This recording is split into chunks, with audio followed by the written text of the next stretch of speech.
Mengasihimu menjadi kerinduan bagi setiap kami. Mengasihimu menjadi anugerah bagi setiap kami. Kami sadar bahwa makhluk terbatas ini, debu dan tanah ini, tidak mampu untuk dapat mengasihimu dengan sepenuh hati. Tidak mampu mengasihimu dengan benar sebagaimana engkau menginginkannya. Sehingga engkau sekali lagi datang dengan rupa Yesus Kristus mengajarkan bagi setiap kami bahwa kami adalah anak-anak-Mu yang membutuhkan pertolongan daripada Allah untuk dapat mengasihinya. Terima kasih atas anugerah-Mu itu. Terima kasih atas ajakan ini. Terima kasih atas kesempatan bagi setiap kami datang memuliakan-Mu melalui puji-pujian kami. Saat ini kami tunduk di hadapan-Mu, ingin bersama-sama merenungkan firman-Mu. Urapi setiap kami. Urapi setiap kami. Hanya dalam nama Tuhan Yesus Kristus, kami memohon pimpinan Roh Kudus di dalam pemberitaan firman ini. Amin. Mari kita duduk.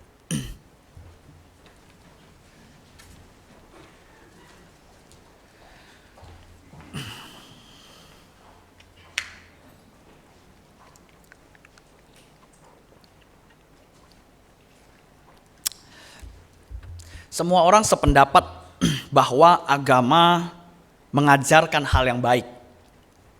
Baik itu di Kristen, baik itu di agama lain, semua orang sependapat dengan hal tersebut. Namun bersamaan dengan pengakuan bahwa semua agama mengajarkan hal yang baik, tak ada yang bisa memungkiri bahwa semua agama punya sisi gelap dalam sejarah perkembangannya. Membunuh orang dengan kepercayaan lain atas nama agama, atas nama cinta kepada Tuhan, atas nama iman. Kejahatan seakan-akan dianggap sebuah kebenaran ketika mengatakan semua itu dilakukan karena mencintai Tuhan. Karena itu mendatangkan keselamatan. Saudara, jangan salah. Saya bukan hanya sedang berbicara tentang agama tetangga kita, tapi saya juga berbicara tentang kekristenan.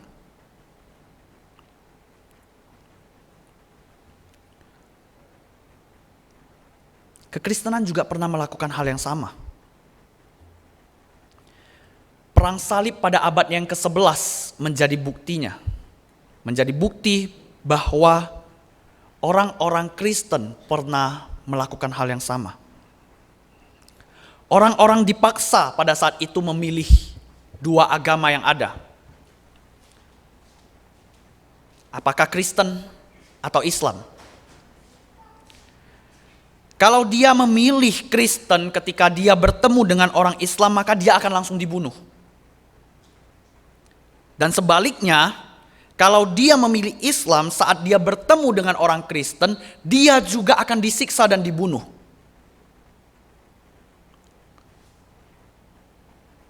Dan orang Kristen pada masa itu menganggap bahwa membunuh orang lain yang tidak mau percaya kepada Tuhan Yesus adalah sebuah kebenaran.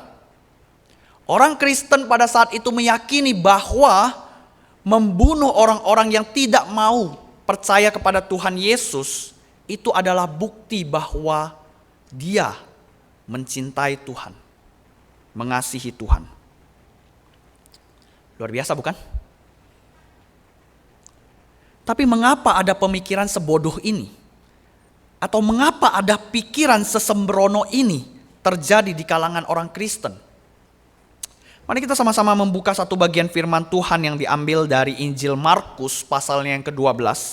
Injil Markus pasalnya yang ke-12, ayatnya yang ke-28 hingga ke-34. Injil Markus pasalnya yang ke-12, ayatnya yang ke-28 hingga yang ke-34.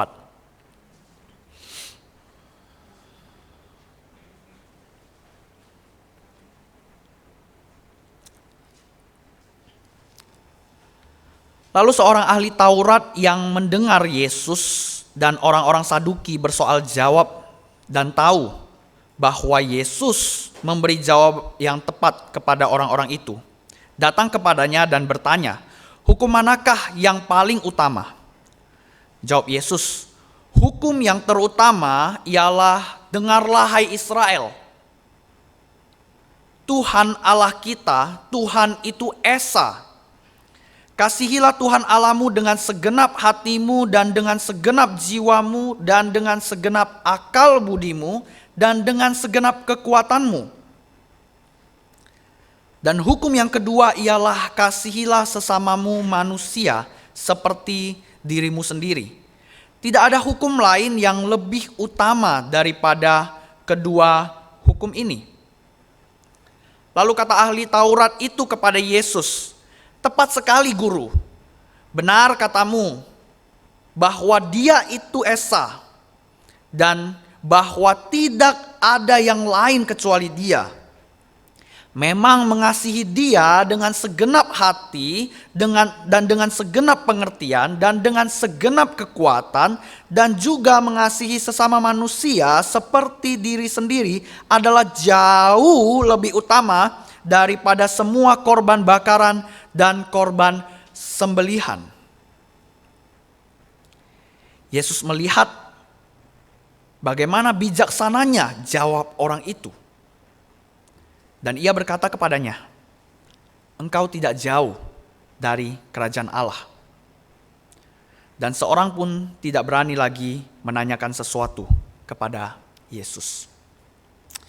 Paralel dari teks ini atau yang berbicara tentang kisah yang sama dalam teks ini terletak pada Matius 22 ayat 34 sampai yang ke-40 dan Lukas 10 ayat yang ke-25 sampai yang ke-28. Dan di Matius memperlihatkan adanya orang-orang Farisi. Selain ahli Taurat ada orang Farisi dan juga orang-orang Saduki. Dan Lukas juga menuliskan bahwa bagian ini memperlihatkan bahwa pertanyaan yang dilontarkan oleh sang ahli Taurat sebenarnya bukanlah untuk mencari jawaban. Bukanlah untuk supaya mereka mengetahui apa hukum yang utama dan yang terutama di dalam kehidupan mereka. Tidak. Ahli Taurat bertanya kepada Yesus adalah untuk menjebak Yesus. Mereka datang kepada Yesus bertanya tentang hal-hal yang banyak, sebenarnya tujuannya hanya satu, menjebak Yesus. Mereka mau mencari kesalahan dalam jawabannya Yesus, supaya dapat menjadi bahan bagi mereka untuk membunuh Yesus atas nama agama. Membunuh Yesus atas nama cinta kepada Allah.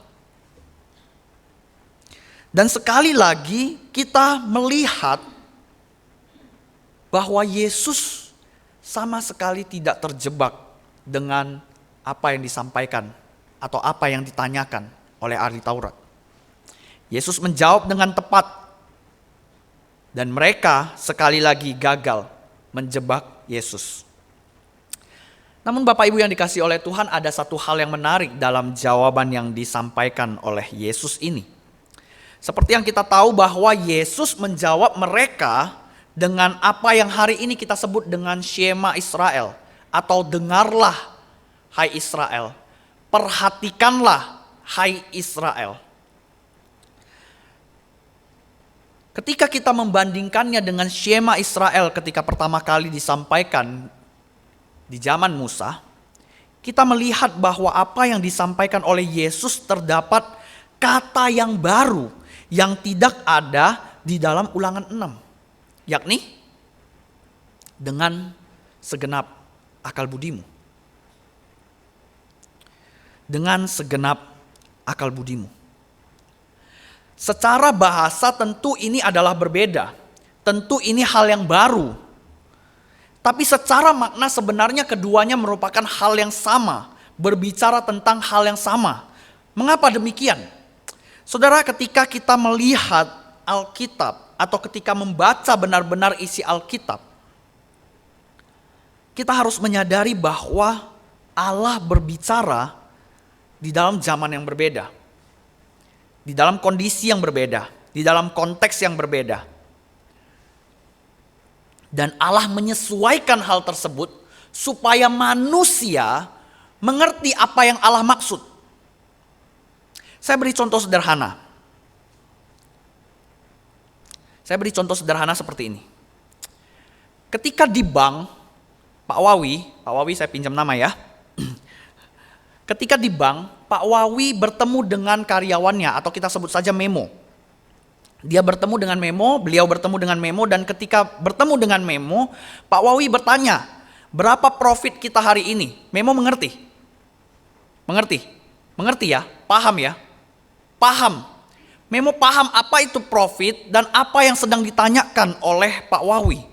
Tapi ketika Pak Wawi datang ke gereja lalu dia bertemu dengan Solihin dan kemudian bertanya kepada Solihin, berapa profit kita hari ini? Solihin ngerti gak profit itu apa?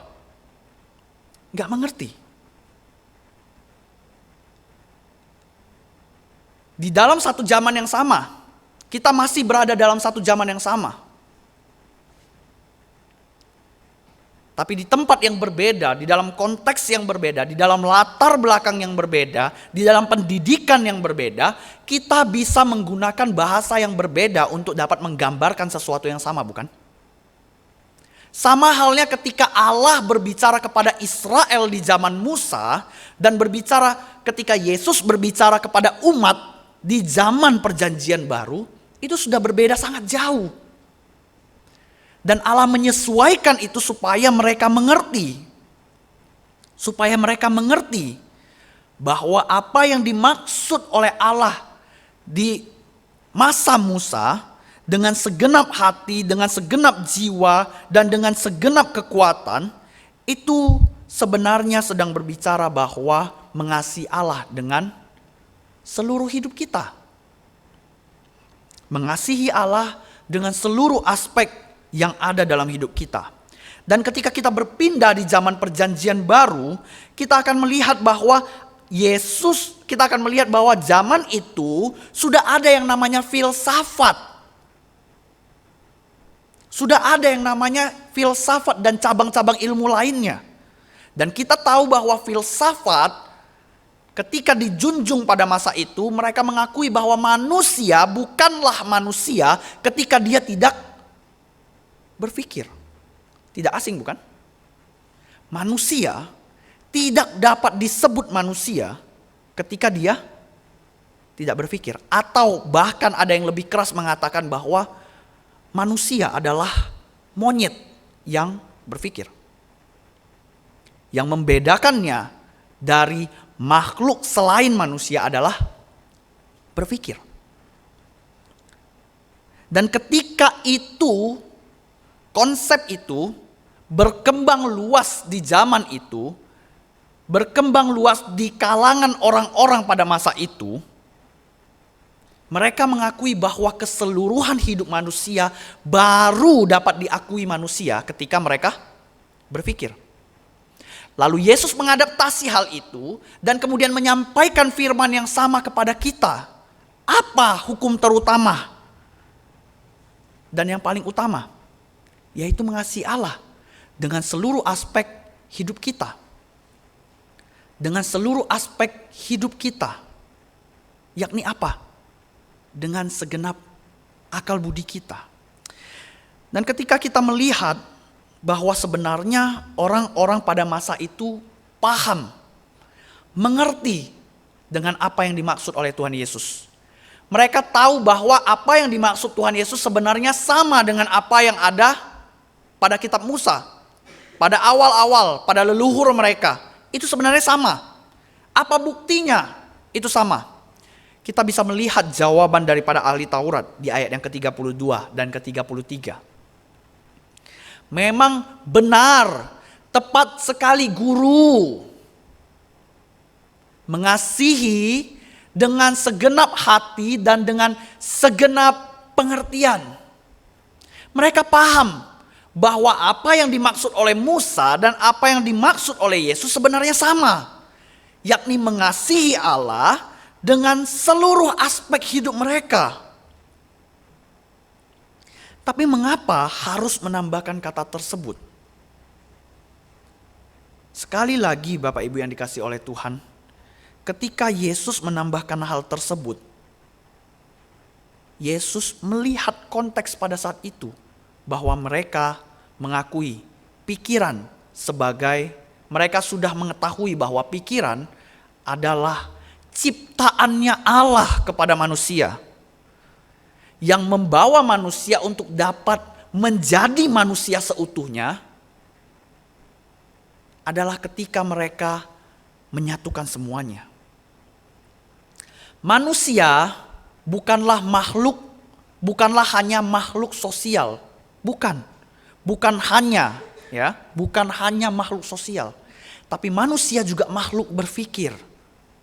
Manusia bukan hanya makhluk emosional, tapi manusia juga makhluk yang dapat memahami sesuatu. Sehingga ketika dikatakan manusia harus mengasihi Allah dengan segenap akal budi, Yesus menekankan sekali lagi bahwa dengan pikiran kita harus juga mengasihi Allah. Kita harus juga memikirkan apa yang dipikirkan Allah. Kita harus juga memahami apa yang Allah inginkan. Itulah baru seluruh aspek hidup manusia. Sehingga ketika seseorang mengasihi Allah hanya dengan perasaan, tidak dengan pikiran, maka dia sebenarnya belum mengasihi Allah. Dan pesan sederhana yang sama ini pula ditujukan kepada kita semua. Ditujukan pada kita semua bahwa iman kita hari ini bukan hanya sekedar berbicara tentang emosi kita. Bukan hanya berbicara tentang kita menangis saat mendengar khotbah atau kita menangis saat memuji Tuhan. Bukan. Itu tidak bisa menunjukkan iman. Iman kita sesungguhnya adalah ketika kita bisa mengasihi Allah dengan seluruh aspek hidup kita. Itu perwujudannya. Itu yang pasti terjadi ketika kita mengimani Tuhan Yesus. Saudara, dalam ilmu psikologi atau ilmu kejiwaan ada satu aspek yang disebut dengan pertumbuhan iman. Dan teori ini disampaikan oleh James Fowler, dan teori yang disampaikan oleh James Fowler ini booming kembali di masa-masa ini, khususnya ketika Pendeta Yakub Susabda membahasnya di dalam bukunya. Dalam teori ini ada 7 tingkatan atau 7 tahapan yang menunjukkan perbedaan iman seseorang, yang memanifestasikan atau mencirikan iman seseorang. Dimulai dari yang paling dasar, primal undifferentiated faith. Ini digambarkan seperti anak batita. Kita tahu bahwa anak batita itu kebutuhannya adalah rutinitas yang stabil. Dia butuh sesuatu yang stabil. Oh, ini papa saya. Oh, ini mama saya. Gak apa-apa saya digendong sama mereka. Saya aman. Maka saya tidak menangis. Maka saya tidur. Oh, ini rumah saya. Biasanya tiap hari, tiap jamnya ketika saya buka mata saya bisa melihat, oh ini rumahnya saya. Oh ini tempat tinggal saya bersama dengan orang tua saya. Saya aman di sini. Stabil. Saya terbiasa di sini. Saya tidur.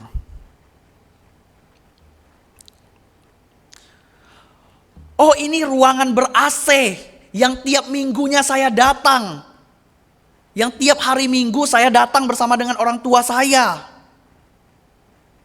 Saya aman di sini. Saya tidur. Bapak Ibu perlu paham bahwa tidak selamanya orang semakin dewasa, pertumbuhan imannya juga ikut dewasa. Terbukti kita menjumpai bahwa orang-orang dewasa bisa-bisanya tertidur saat mereka datang ke gereja, bukan? Bisa main HP saat mereka ibadah. Karena pada dasarnya iman orang tersebut tidak mengalami pertumbuhan.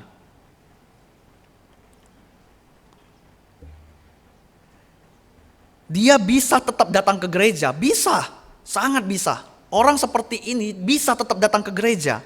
Tapi kalau ditanya, apa alasannya? Dia tidak tahu. Karena udah rutin.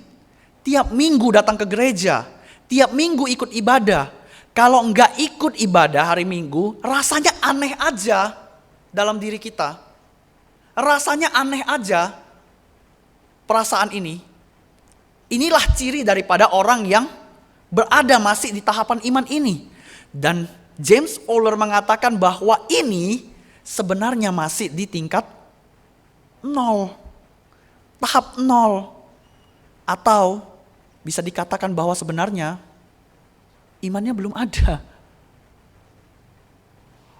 Orang yang datang ke gereja tidak punya alasan, orang yang ikut ibadah tapi ditanya dia tidak punya alasan, maka sebenarnya kemungkinan besarnya dia masih di sini.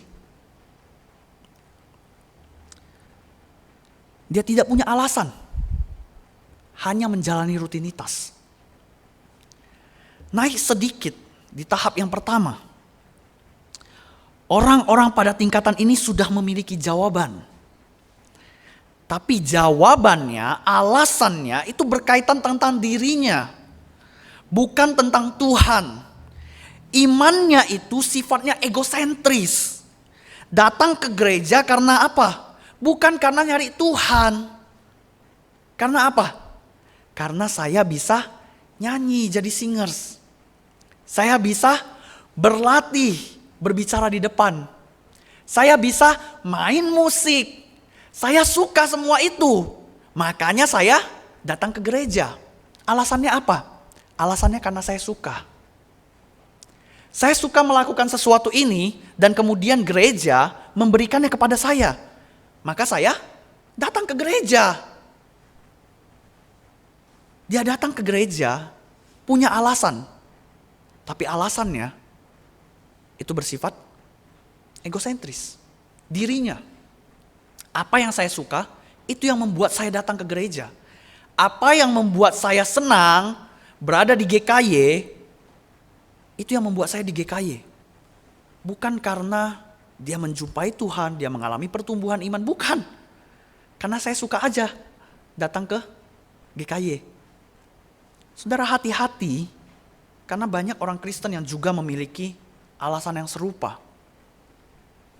Tidak selamanya orang melayani itu membuktikan bahwa dia sudah mengalami pertumbuhan iman. Tidak. Semua orang bisa melayani. Semua orang bisa melayani. Tapi akan sangat berbahaya ketika kita kembali menyelidiki apa motivasi kita dalam pelayanan. Apa motivasinya? Jangan-jangan itu hanya karena saya suka. Dan jangan-jangan itu menunjukkan di mana posisi iman kita hari ini. Naik ke tahap yang kedua. Orang ini digambarkan seperti anak SD. Orang dengan tahap ini digambarkan seperti anak SD. Dia mulai memiliki keyakinan bahwa ada keadilan yang sifatnya timbal balik. Jadi orang Kristen di tahap ini itu sadar bahwa Allah itu maha kuasa. Dia sudah mengakui itu. Dia dalam hatinya sudah mengakui bahwa Allah itu maha kuasa. Dan dari kesadaran itu, dia tahu kalau dia tidak rajin ibadah, dia bisa dihukum Tuhan loh.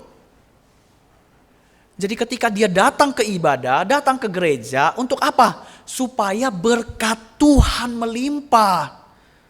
Saya rajin ibadah, Tuhan pasti akan memberikan saya berkat. Saya rajin ibadah supaya pekerjaan saya, usaha saya itu bisa lancar. Dan kalau saya tidak datang ibadah, saya malas ke gereja, nanti berkat saya terhambat. Pekerjaan usaha saya nggak lancar. Atau bahkan lebih buruk lagi nanti dihukum Tuhan. Saudara, orang-orang yang punya mindset seperti ini hari ini, James Fowler mengatakan bahwa dia masih di sini. Dia masih di tahap ini. Dia datang ke gereja bukan karena dia tahu siapa Tuhan, bukan. Dia datang ke gereja, dia berbuat apa yang disampaikan oleh firman Tuhan, bukan karena dia mengasihi Tuhan, bukan. Tapi karena dia takut. Dia takut miskin, dia takut susah, dia takut kalau berkatnya gak lancar, dia takut nanti sakit. Saudara, kalau kita masih berada di tahap ini, maka kita sebenarnya tidak ada bedanya dengan anak-anak SD. Tanda paling mudah untuk mengenali apakah kita masih di tahap ini atau tidak, Pendeta Yakub Susabda mengatakan bahwa itu bisa terlihat di dalam doanya kita. Kalau doanya kita kerjanya minta-minta aja, jangan-jangan mungkin kita sebenarnya masih di sini. Jangan-jangan kita sebenarnya masih di sini. Setelah itu, di tahap yang ketiga, synthetic conventional faith, ini digambarkan seperti anak SMP atau anak SMA. Gambaran ini mempermudah. Sebenarnya gambaran ini tidak harus, tapi gambaran ini mempermudah. Sedangkan James Fowler mengatakan gambaran ini seharusnya sudah dilewati ketika dia berada di SMP dan SMA. Di mana ketika dia masuk SMP dan SMA, kepentingan utamanya, kebutuhan utamanya adalah diterima oleh komunitas. Diterima oleh komunitas. Jadi pada tahap ini, di dalam tahapan yang ketiga ini, kita bisa melihat bahwa orang-orang percaya itu dia sudah mengenal, mengetahui doktrin-doktrin yang ada. Doktrin-doktrin yang dipercayai gereja. Dia sudah tahu bahwa GKY itu menyembah kepada Allah Tritunggal, melihat doktrin-doktrin yang dipegang oleh GKY dan kemudian dia memegang doktrin itu. Kenapa? Supaya dia dapat diterima oleh komunitas. Dia mengakui Allah Tritunggal supaya apa? Supaya dia diakui dan diterima oleh orang-orang Kristen. Dia mengakui keselamatan hanya melalui anugerah supaya apa? Supaya dia supaya dia bisa cocok dengan orang-orang GKY. Jadi tahap ini sebenarnya orang-orang itu sudah bisa, atau jemaat umat Tuhan di tahap ini sudah bisa mengajar SM, sekolah minggu, sudah bisa ngajar di Kamis Ceria, sudah bisa pimpin kelompok kecil, sudah bisa pelayanan PI. Sudah bisa karena apa? Karena dia punya bekal doktrin. Tapi semua bekal itu, semua kepercayaan, semua doktrin-doktrin yang dia hafalkan itu hanya sekedar hafalan. Sehingga ketika dia datang ke gereja, mendengarkan khotbah, dia telan semuanya mentah-mentah. Apa yang saya sampaikan, apa yang orang di mimbar sampaikan, itu ditelan mentah-mentah. Oh, contoh Filemon menyampaikan ini. Oh, saya percaya ini. Oh, contoh Henry bilang seperti ini. Oh, saya percaya ini. Alasannya apa? Sederhana. Karena orang yang di mimbar itu yang menyampaikannya. Oh, bos saya bilang seperti ini. Kalau di kantor, saya ikut aja apa kata bos saya. Dia hanya apa? Sederhananya dia hanya ikut-ikutan. Supaya apa? Supaya diterima oleh komunitas. Bukan karena kesungguhannya, bukan. Tapi karena dia bisa diterima. Selanjutnya, itu berbeda dengan yang selanjutnya, itu Individuative reflective faith. Nah, pada masa inilah orang dapat bergumul dengan iman yang dipercayainya. Di tahap ini. Di tahap ini orang baru dapat bergumul dengan iman yang dipercayainya. Karena biasanya orang pada tahap ini dia tidak mau menelan mentah-mentah apa yang disampaikan dalam khotbah. Tidak. Dia tidak mau telan mentah-mentah apa yang disampaikan oleh orang-orang yang tren di YouTube. Enggak. Atau motivator-motivator yang naik mimbar menyampaikan di YouTube. Tidak, dia gak langsung percaya. Orang di tahap ini, dia akan cenderung mengingat khotbah yang disampaikan. Atau paling tidak, dia mencatat khotbah itu. Kalau seandainya dia tidak bisa mengingat dengan baik. Dia catat itu. Lalu setelah itu ketika dia pulang, dia akan menyelidiki kembali apakah khotbah itu sesuai dengan isi Alkitab. Apakah khotbah itu sesuai dengan apa yang disampaikan oleh Yesus? Apakah khotbah itu benar-benar adalah firman Tuhan atau tidak? Orang pada tahap ini akan menyelidiki terlebih dahulu. Atau bahkan dia dapat berdiskusi dengan orang Kristen lainnya. Dengan hamba Tuhan. Tentang apa yang disampaikan, tentang konsep yang sedang diterimanya. Dia akan perhatikan itu dulu, menyaring semuanya itu dulu. Dan ketika dia dapat menemukan kebenaran di dalamnya, barulah dia yakin dan mengadopsinya sebagai imannya. Bapak Ibu, saya setuju dengan pendeta Yakub Susabda yang mengatakan bahwa pada tahap ini, sudah sedikit sekali orang Kristen yang berada pada tahap ini. Sudah sedikit sekali orang-orang Kristen yang mau memperhatikan dan menyelidiki terlebih dahulu apa yang disampaikan kepadanya, baru diterima sebagai iman. Sangat sedikit. Dan seterusnya akan lebih sedikit lagi. Mengapa? Karena orang Kristen pada zaman ini semakin hari, semakin cuek. Dia gak peduli dengan apa yang sedang dipercayainya. Gak peduli. Dia gak peduli tentang apa itu iman. Gak peduli. Dia tidak peduli dengan semua hal-hal yang bersifat rohani. Gak peduli. Kenapa? Karena udah sulit jalani hidup saat ini. Sehingga gak mau lagi mikirin hal-hal yang kayak gitu. Gak mau disibukkan dengan hal-hal yang tidak penting, yang dianggapnya tidak penting ini.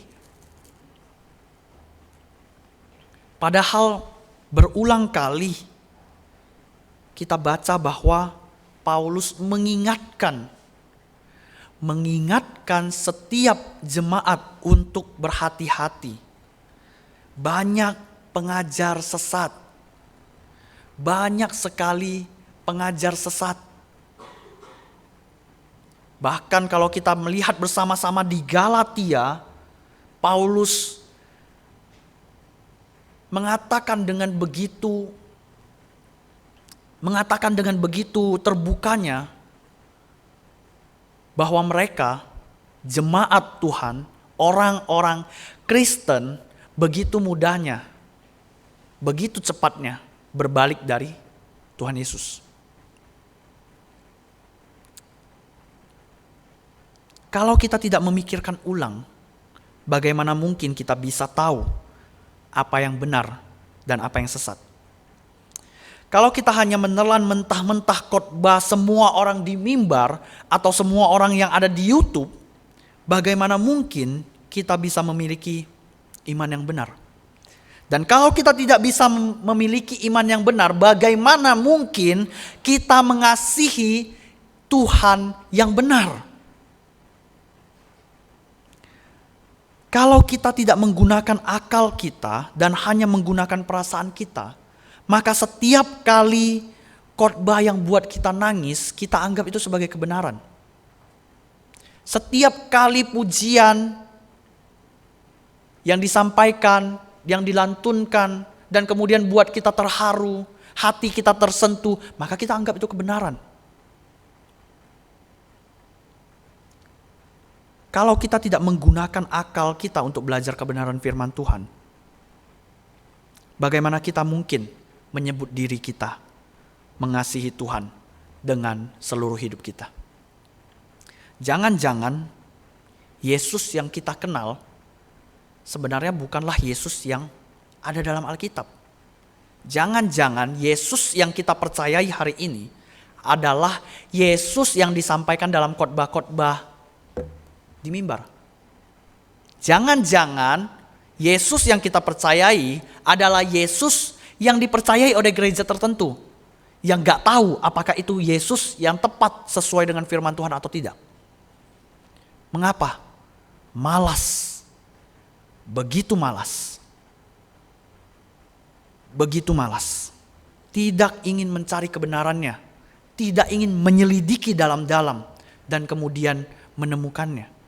Tidak ingin secara pribadi berjumpa dengan Tuhan Yesus, tidak. Tapi memilih bersandar pada khotbah-khotbah mingguan. Saudara, saya tidak akan melanjutkan 2 tahap terakhir. Silakan beli bukunya sendiri, baca sendiri. Ini sudah diterjemahkan di dalam bahasa Indonesia. Dan sangat baik karena ini sudah diintegrasikan dengan kekristenan. Jangan hanya menginvestasikan waktu kita untuk memenuhi kebutuhan perut kita. Jangan paksa diri kita untuk berinvestasi untuk pengenalan kita akan Tuhan. Bapak Ibu bisa beli di Perkantas, saya tidak promosi, saya gak tahu harganya berapa sekarang. Silakan bertanya kepada teman-teman kita yang ada di Perkantas. Ini buku yang diterbitkan tahun lalu. Sangat baik. Karena ini membawa kita untuk dapat melihat sampai di mana iman kita. Dan membawa kita untuk dapat kembali lagi berusaha supaya iman kita bertumbuh di dalam Tuhan. Beli, baca supaya kita bisa menyelidiki diri. Tidak mungkin seseorang yang mengasihi tanpa mengenal siapa Kristus yang dikasihinya. Tidak ada orang yang dapat mencintai seseorang yang bahkan dia tidak kenal. Mengasihi bukan hanya berbicara soal emosi. Mengasihi bukan hanya berbicara tentang perasaan kita yang tersentuh, bukan. Tapi juga berbicara soal memahami siapa dia dan mengerjakan apa yang dikehendakinya. Kalau kita tidak memahami Yesus yang disampaikan di dalam kebenaran firman Tuhan yang ada di Alkitab, maka mungkin wajar saja kita tidak mencintai Yesus. Wajar saja kalau kita salah mencintai pribadi tersebut. Wajar saja kalau kemudian kita mudah ditipu. Wajar saja kemudian kita bisa menganggap membunuh sebagai cara yang benar untuk mengasihi Tuhan. Wajar saja kalau orang dapat berpaling dari Yesus sekalipun dia sudah sekolah teologi. Wajar. Kenapa? Karena akal budinya tidak pernah dipakainya untuk mengasihi Tuhan. Wajar saja orang yang tidak mengasihi Tuhan dengan akal budinya itu terhilang dan kemudian berpaling dari Tuhan. Karena dia tidak memahami siapa Tuhan. Yang dia pahami adalah doktrin yang disampaikan oleh A, doktrin yang disampaikan oleh B, doktrin yang disampaikan oleh C. Tapi dia tidak memahami siapa Yesus yang sesungguhnya. Siapa Yesus yang disampaikan oleh Allah melalui firman-Nya. Saudara, saya mau menutup khotbah ini dengan satu kalimat yang sering muncul ketika pasangan sedang bertengkar. Saya bereksperimen beberapa waktu yang lalu, bereksperimen apakah ini akan dilontarkan atau tidak. Dan ternyata memang benar dilontarkan. Ketika pasangan sedang bertengkar, ada satu kata yang sering kali muncul atau satu kalimat yang sering sekali muncul, diucapkan atau muncul dalam hati kita. Kalimat itu adalah, kamu tidak mengerti saya. Kamu tidak memahami saya. Kamu gak cinta sama saya karena kamu gak memahami saya.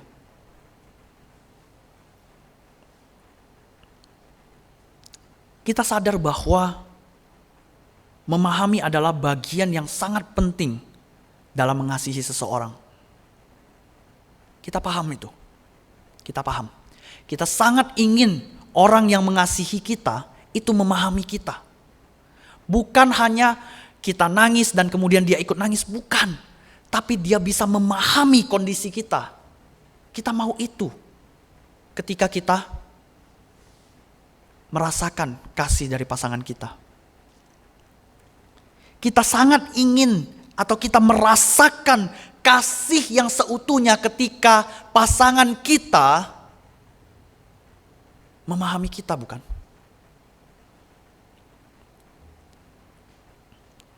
Tapi mengapa pemahaman itu tidak kita bawa ketika kita mengasihi Tuhan? Mengapa kita yang hari ini ngaku-ngaku sayang sama Tuhan, cinta sama Tuhan, mengasihi Tuhan, tidak pernah meluangkan waktu kita untuk menyelidiki kebenaran firman Tuhan? Mengapa hari ini kita yang berani-beraninya ikut ibadah, mengakui diri sebagai orang-orang komunitas yang mengasihi Tuhan, tapi kita tidak pernah mengasah pikiran kita untuk dapat mengenal Tuhan dan mengasihi Dia? Mengapa? Apakah itu bisa disebut dengan cinta sama Tuhan? Apakah itu bisa disebut dengan mengasihi Tuhan kalau kita tidak berusaha memahaminya? Saudara, Yesus Kristus memperlihatkan kasih yang utuh kepada kita. Allah kita bukanlah Allah yang cuma retoris bilang dia sayang sama manusia, tapi dia tidak pernah merasakan apa yang dirasakan oleh manusia. Yesus turun ke dunia membuktikan bahwa dia paham sulitnya kehidupan kita. Dia paham bahwa semua yang kita lalui tidaklah mudah. Dia menjalani semuanya itu. Dia bukan hanya merasakan dengan hatinya, bukan hanya berbicara dari kejauhan, tapi dia turun ke dunia supaya memahami saudara dan saya. Mengapa kita tidak melakukan hal yang sama? Mengapa kita tidak mencoba begitu keras untuk dapat memahami Tuhan? Mengapa? Saudara, Tuhan kita bukanlah Tuhan yang jauh. Dia Tuhan yang dekat. Benar, dia adalah Tuhan yang jauh karena kita tidak bisa melampaui dia.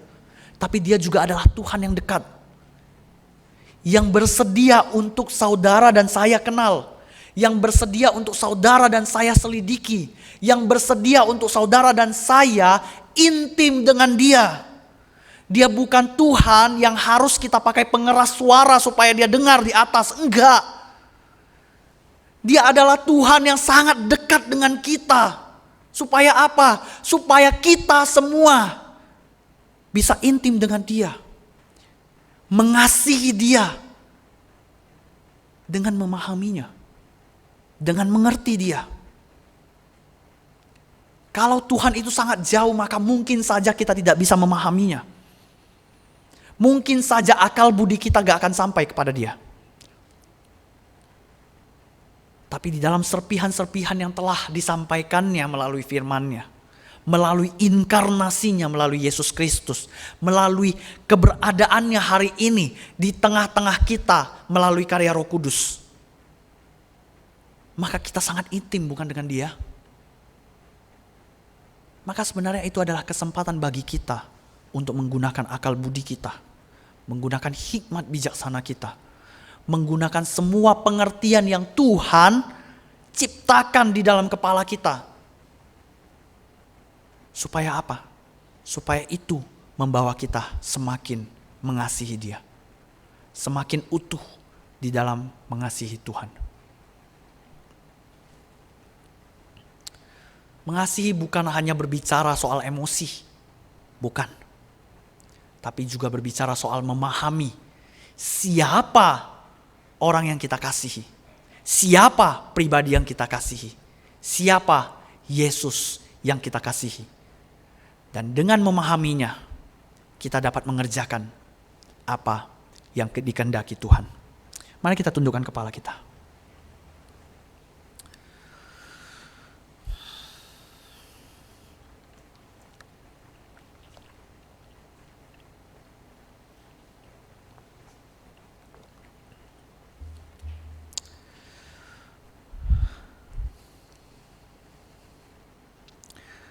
Bapa, kami datang ke hadapan-Mu.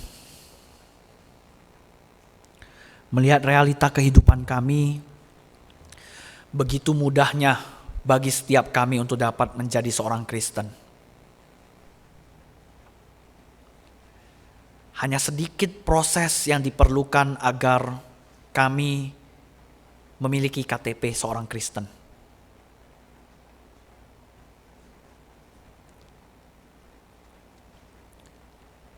Hanya dengan 2 langkah yang mudah,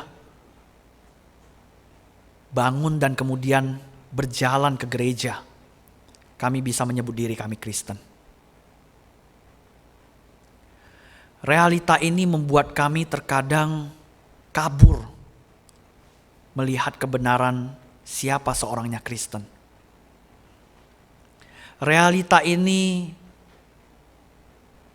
terkadang tidak lagi kami selidiki dan tidak lagi membuat kami bertanya-tanya apakah kami sungguh sudah beriman kepada Tuhan Yesus. Bapa, kami datang ke hadapan-Mu malu. Karena begitu mudahnya kami tersentuh, begitu mudahnya kami untuk dapat mengatakan bahwa kami sayang sama Tuhan, mengasihi Tuhan, hanya dengan datang ke gereja atau ikut di tengah-tengah komunitas orang-orang beriman. Kami tertunduk di hadapan-Mu, memohon agar kami semua sekali lagi diguncangkan. Kalau kerohanian kami hari ini terlalu dingin, sudah terlalu dingin, tidak lagi memiliki kehangatan, tidak lagi peka, Tuhan tolong bakar kami, sehingga kami dapat merasakan kehangatan Engkau dalam hidup kami. Kami ingin menjadi orang-orang yang dapat mengatakan kami mengasihi Tuhan Yesus. Kami mengasihi Engkau Allah. Kami sangat ingin ketika kelak bertemu dengan Engkau, berhadapan secara pribadi langsung dengan Engkau, menikmati kebersamaan dengan Engkau. Engkau tersenyum karena Engkau mendapati kami benar-benar menjalani panggilan kami sebagai murid-murid Kristus. Kami tidak hanya ingin sebatas menjadi penggemar, orang yang datang ke gereja, orang yang ikut komunitas, orang yang ikut segala macam persekutuan-persekutuan yang ada, tapi kami datang hanya menjalani semuanya itu tanpa makna yang benar. Kami tidak ingin melayani di tengah-tengah wadah yang Engkau izinkan di gereja atau bahkan di persekutuan mahasiswa hanya sekedar rutinitas tanpa makna. Kami ingin datang di hadapan-Mu, menjalani semuanya itu sebagai sebuah repetisi yang membawa kami mengakui bahwa kami sungguh mengenal Engkau dan mempercayai Engkau. Karena hanya dengan demikian kami dapat datang dan mengatakan kami mengasihi Tuhan. Asah kami kembali Bapa. Urapi kami dengan Roh-Mu yang kudus. Sehingga setiap kami benar-benar dapat mengasihi Tuhan. Dengan sepenuh hati. Dengan sepenuh jiwa. Dengan sepenuh akal budi kami dan kekuatan kami. Kami menunjukkan semuanya itu sebagai bukti kami mengasihi Tuhan. Terima kasih ya Bapa, pimpin kami dengan Roh-Mu yang kudus. Hanya dalam nama Tuhan Yesus Kristus yang telah terlebih dahulu menyampaikan firman ini kepada murid-muridnya, menyampaikan firman ini kepada setiap orang, dan menyampaikan firman ini kepada kami di tempat ini. Kami berdoa. Amin.